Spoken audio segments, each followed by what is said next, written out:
Ada seorang gadis berusia 15 tahun yang ditemukan tewas di sebuah gang sepi dengan luka cekikan di bagian leher. Setelah dilakukan investigasi oleh pihak yang berwenang, diketahui kalau pelaku pembunuhan atas si korban ini adalah ayah tirinya sendiri. Dan motif pelaku ini menghabisi korban karena pelaku ini sakit hati sama korban. Pelaku sakit hati karena saat itu korban mendapat jatah harta warisan dari ayah mertuanya pelaku, sedangkan si pelaku ini sama sekali tidak dapat jatah harta warisan. Gara-gara hal tersebut, pelaku kemudian tega menghabisi nyawa putrinya sendiri dengan harapan nanti harta jatah putrinya jatuh ke tangannya pelaku. Bagaimana cerita selengkapnya? Mari kita bahas di video ini.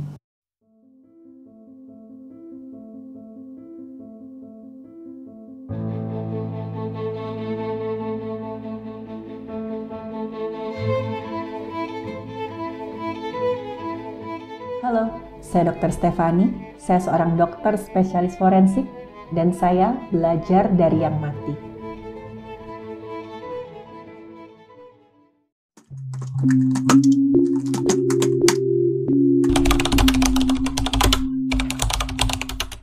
Korban ini adalah seorang perempuan berusia 15 tahun. Sedikit tentang latar belakangnya korban. Sejak korban bayi, korban ini sebenarnya tinggal di sebuah panti asuhan. Katanya ya kedua orang tuanya korban ini itu belum siap merawat korban. Jadi bisa dikatakan korban ini hasil dari kehamilan yang tidak diinginkan. Pada saat dititipkan ini selama kurang lebih 7 bulan korban ini dirawat di panti asuhan. Dan setelah korban usia 7 bulan, tiba-tiba ada sepasang suami istri yang katanya kaya raya itu datang ke panti asuhan dan berkata kami ingin adopsi bayi. Dan waktu melihat si korban ini, suami istri ini langsung bilang, ya kami yakin kami ingin mengadopsi anak perempuan ini. Jadi suami dan istri yang nanti akan jadi orang tua tirinya korban ini, mereka sudah menikah setelah bertahun-tahun tapi nggak kunjung dapat momongan. Dan waktu mereka melihat korban yang satu masih bayi, mereka bilang kami itu jatuh cinta pada pandangan pertama. Dan mereka yakin inilah anak kami. Waktu suami istri ini memutuskan untuk mengadopsi korban, sempat juga ada anggota keluarga mereka itu yang nggak suka. Karena mereka bilang, loh dari latar belakangnya si korban ini, dia kan anak yang gak diinginkan. Kayaknya ada beresiko deh, misalkan nanti korban tumbuh jadi anak yang nakal, mungkin nanti ada masalah kejiwaan. Kalian yakin mau mengadopsi anak yang latar belakangnya itu suram seperti ini? Tapi saat itu ibu dan ayah korban ini gak peduli. Mereka bilang kami akan tetap menyayangi bayi ini seperti darah daging kami sendiri. Kami janji kami akan memberikan dia masa kecil yang menyenangkan sampai nanti dia dewasa, dia akan punya hidup yang sangat indah. Itulah janji kedua orang tua angkatnya korban ini. Dan benar aja, sejak korban ini kecil, korban ini menunjukkan pribadi yang menyenangkan. Korban ini periang sekali. Apalagi saat itu kan yang namanya orang tua, pastikan anaknya ini dikursusin macam-macam. Mulai dari tari, kursus nyanyi, kursus mata pelajaran, dan korban ini berprestasi hampir di segala bidang. Korban ini tuh juga merupakan anak yang cerdas. Korban ini selalu membuat orang sekitarnya tuh senang, cuman gara-gara dia tuh bisa main biola. Korban itu berbakat sekali. Sampai akhirnya pelan-pelan keluarga besar dari suami istri yang mengadopsi korban tadi itu bisa menerima si korban. Ibu korban sempat bilang kalau korban ini tuh kayak malaikat kecil atau bidadari yang datang ke keluarganya untuk membawa sukacita. Ayah korban pada awalnya juga sayang banget sama korban. Dia memanjakan korban, apapun yang korban inginkan pasti diberikan. Makanya sama sekali tidak ada yang menyangka kalau suatu saat korban akan tewas di tangan ayah angkatnya sendiri. Keluarga korban dari pihak ibu itu termasuk keluarga yang kaya. Ibu korban dan keluarganya itu punya berbagai macam aset. Ditambah lagi ibu korban ini itu anak tunggal di keluarganya. Jadi otomatis udah pasti ya misalkan nanti kedua orang tua si ibunya ini, kakek neneknya korban udah gak ada, hartanya pasti akan jatuh ke tangannya ibu korban. Pada saat kakek dan nenek si korban yang meninggal dunia, pengacara keluarga dari pihak ibunya korban ini melakukan pengumuman pembagian harta warisan. Saat itu harta warisan yang mau dibagikan itu cukup banyak. Ada tanah di sana sini, ada rumah besar, sejumlah besar uang. Dan pengacara ini kemudian mulai ya membuat satu upacara di mana ada bapak, si ibunya korban ini dan juga si korban. Dan gak disangka-sangka nih waktu diumumkan, si pengacara keluarga ini bilang kalau nanti semua uang dan aset akan dibagi dua. Untuk ibu korban dan untuk korban. Sama sekali gak ada jatah untuk si bapaknya korban ini. Gak ada sepeser pun uang atau satu rumah pun. Dan waktu mendengar ini, si bapaknya korban sempat nanya, loh ini gak salah, saya sebagai menantu apa gak diwarisi apa-apa? Nah si pengacara ngasih lihat di kertasnya, ini jelas loh Pak, ditulis sama bapak sama ibu mertuanya bapak. Bapak tuh sama sekali nggak dapat aset di sini. Mereka mewariskan semuanya itu untuk anaknya bapak dan juga untuk anak kandungnya mereka. Pada saat itu si pelaku ini merasa marah dan juga sangat kecewa. Si pelaku ini bilang, saya tuh kan juga udah membantu merawat mereka. Mulai dari saat mereka sakit segala macam, saya tuh melayani mereka tuh sepenuh hati loh. Sebagai menantu, saya sudah jadi menantu yang sebaik mungkin. Masa sih saya sama sekali nggak dapat imbalan? Terus gimana nih kabarnya dengan anak tiri yang jelas-jelas itu gak ada sama sekali hubungan darah dengan mereka?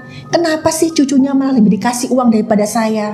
Dan pelaku ini dalam pengakuannya bilang, pada saat saya dengar kalau saya sama sekali gak dapat bagian warisan sepeser pun, dan saya ngeliat anak saya, kayaknya rasa sayang saya tuh udah hilang tanpa bekas. Saya udah gak bisa lagi ngeliat dia sebagai anak saya. Saya lihat dia adalah musuh yang sudah mengambil apa yang menjadi hak saya.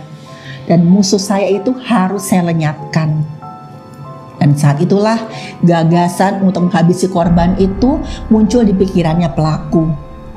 Pelaku sempat dia merancang kira-kira gimana ya caranya supaya saya bisa menghabisi anak tiri saya tanpa ketahuan. Awalnya ya pelaku sempat ragu-ragu, apalagi setiap pagi dia ngeliat istrinya itu masih sayang sama anaknya, masih bercanda, mereka masih ngobrol-ngobrol.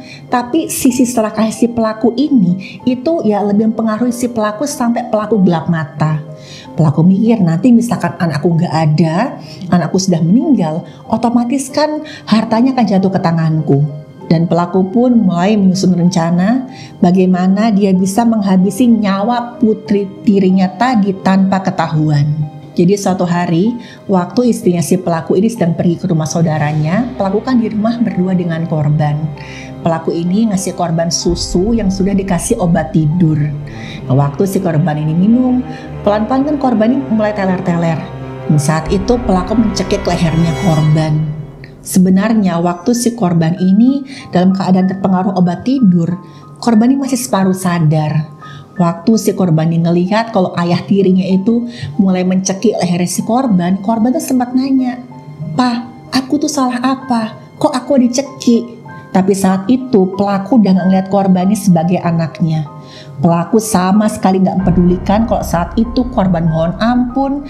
Pelaku tetap mencekik lehernya korban sampai akhirnya korban gak bergerak lagi. Setelah yakin korban sudah meninggal dunia, jasad korban ini oleh pelaku dibawa pakai mobil dan oleh pelaku kemudian ditinggalkan di satu gang yang sepi. Jasad korban ini ditemukan beberapa jam kemudian oleh seorang petugas kebersihan. Dan petugas kebersihan ini langsung memanggil pihak yang berwenang, dan saat mereka mengidentifikasi korban dari sidik jarinya, korban ini berhasil ketahuan identitasnya. Pihak yang berwenang datang ke rumah korban dan mereka sempat ketemu sama pelaku. Mereka bilang kalau, "Pak, kami ada berita duka. Kami menemukan ada jasad anak perempuan yang kemungkinan besar adalah anaknya Bapak." Dan saat itu pelaku langsung pura-pura nangis. Pelaku bilang, "Aduh anakku malang sekali, kasihan sekali anakku. Tadi itu anak saya tuh cuma izin, dia tuh mau pergi ke rumah temannya. Tapi saya gak nyangka siapa sih yang tega berbuat seperti ini pada anak saya." Kemudian pihak yang berwenang sempat juga menenangkan si pelaku ini. "Bapak tenang ya, sekarang ini jasad anak Bapak udah kami bawa ke rumah sakit. Kami akan berusaha mencari siapa pelakunya. Tapi saat ini saya minta Bapak nanti menghubungi Ibu ya, dan nanti ke rumah sakit untuk melihat jasadnya anak Bapak." Dan jasad korban saat itu dibawa ke rumah sakit dilakukan otopsi oleh dokter forensik.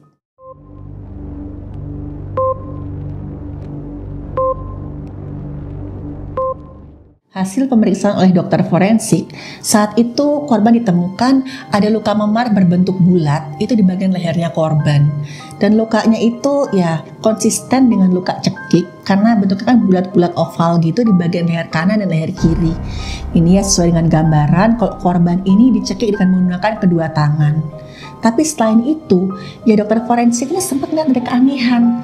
Kok selain di leher sama sekali tidak ada luka lain di tubuhnya korban. Nggak ada luka-luka tanda perlawanan seperti di tangan atau gimana. Akhirnya mereka melakukan tes darah. Dan saat itu mereka menemukan ada kandungan obat tidur jenis benzodiazepin di darahnya korban. Obat tidur jenis benzodiazepin ini itu diketahui itu bisa meningkatkan aktivitas kimia otak yang namanya GABA. Jadi GABA ini bertugas menghambat berbagai sinyal di otak yang efeknya sebenarnya menenangkan. Tapi pada dosis yang tertentu, misalkan dosis tinggi, itu bisa membuat orang ngantuk sampai nggak sadar. Pada saat dilakukan otopsi, ditemukan ada resapan darah pada leher dan juga tulang leher dan tulang lidahnya korban tuh patah. Ini menunjukkan kalau saat itu korban dicekik dengan tenaga yang sangat kuat. Dan sebab kematian korban ini ada kekerasan tumpul pada bagian leher yang menyebabkan tersumbatan jalan nafas sehingga korban ini akhirnya mati lemas. Dan saat itu dari pemeriksaan dokter forensik dan juga dari olah TKP mulailah kelihatan ini ada tanda-tanda keganjilan terutama dari kesaksian ayahnya korban. Waktu jasadnya korban ini ditemukan, jasad korban ini mengenakan baju yang biasa dipakai di rumah dan gak pakai alas kaki sama sekali. Padahal kan dari pengakuan ayahnya korban tadi, korban izin mau pergi ke rumah temannya. Masa keluar rumah cuma pakai baju piyama gak pakai alas kaki sama sekali. Lalu waktu coba ditanya ke ayahnya si korban ini, ke si pelaku, kira-kira siapa sih Pak yang mau menyakiti anaknya Bapak? Kan anaknya Bapak ini terkenal sebagai anak yang baik. Pelaku ini bilang, saya nggak tahu, mungkin aja ya anak saya ini dirampok. Tapi saat itu waktu pihak yang berwenang memeriksa kamarnya korban, yang namanya handphone, dompet, tasnya korban, semua masih ada di dalam kamarnya korban. Kan ini nggak mungkin. Masa sih korban pergi ke rumah temannya sama sekali nggak bawa HP dan nggak bawa uang? Mereka terus menginterogasi si pelaku ini sampai akhirnya pelaku tidak bisa mengelak lagi. Pelaku pun mengaku, saya yang sudah membunuh korban.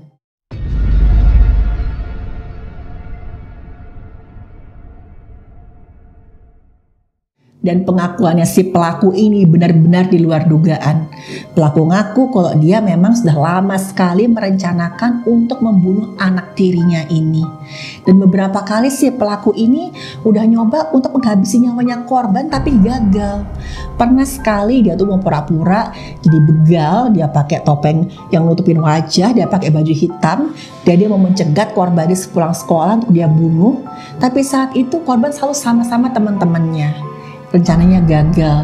Dan saat itu pada saat si ibunya korban ini pergi ke rumah saudara, si pelaku bilang, ini nih kesempatan emas, mendingan aku rekayasa aja kematian anak tiriku seakan-akan dia dirampok pada saat dia pergi ke rumah temannya. Dan pelaku itu ngomong semua ini tuh tanpa rasa bersalah sama sekali. Nah, akhirnya pelaku bilang kalau sejak ya upacara pembagian harta warisan itu, saya udah gak ngeliat lagi anak tiri saya itu sebagai anak saya. Ya saya lihat dia itu adalah orang yang sudah mengambil hak saya. Saya berharap kalau misalkan dia nanti meninggal dunia, maka jatah hartanya tuh sampai ke saya. Dan bahkan pelaku masih bilang, ya saya gak apa-apa sih di penjara. Nanti toh begitu saya keluar, harta itu tetap jatuh ke tangan saya. Tapi saat itu pengacara keluarganya si ibu korban ini itu bilang, Bapak tidak akan mendapat sepeser pun. Karena saat ini Bapak sudah terbukti melenyapkan nyawa anak tiri Bapak secara sengaja, pembunuhan berencana loh Pak ini. Ini kejahatan serius dan Bapak akan dihukum seumur hidup atau hukuman mati. Dan semua harta yang jatahnya si anak tiri Bapak ini akan jatuh ke tangan istri Bapak. Dan pada akhirnya itulah yang didapat oleh pelaku. Setiap orang yang meninggal dunia dan kemudian membagikan harta warisannya itu selalu dengan maksud yang baik, supaya keluarga yang ditinggalkan bisa menggunakan harta itu sebaik mungkin. Tapi sayangnya seringkali warisan itu menimbulkan perpecahan di keluarga. Apalagi kalau orang yang sudah dibutakan oleh haus materi, itu mereka sering sampai gelap mata. Saya harap kita semua sadar kalau apa yang kita miliki di dunia ini itu nggak dibawa mati. Dan satu lagi, tidak pernah ada harta yang setara dengan nyawa manusia. Terima kasih sudah menonton video saya. Silahkan like, share, dan subscribe.